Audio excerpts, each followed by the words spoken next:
हमीरपुर में किशोरी के साथ दुष्कर्म करने के बाद तेजाब पिलाया आरोपी हिरासत में, लखनऊ से हेल्थ अस्पताल रेफर।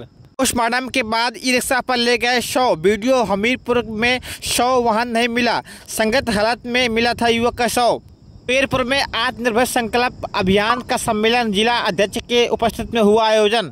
मौदहा में कवि सम्मेलन का आयोजन, स्थानीय कवि बाहरियों कवियों ने सामाजिक संवेदनाएं प्रमुख की। संध्या निगम ने मनमोहा। सुमेरपुर में बंदर का मामला जारी, इंगवाठा गांव में 2 ग्रामीण घायल, चिंता का माहौल। रात में नशे में धुंध व्यक्ति ने ग्रामीणों को पीटा, खेत से लौट रहे समय मवई खुर्द गांव में हुई मारपीट, शिकायत दर्ज। बाइक से गिरकर महिला गंभीर रूप से घायल, उड़ाई मार्ग का हादसा, एम्बुलेंस ने अस्पताल पहुंचाया। मंग व्यक्ति ने पत्नी पुत्र संग महिला को पीटा, रात में मामूली विवाद में मारपीट, पीड़ित ने कोतवाली में दी तहरीर।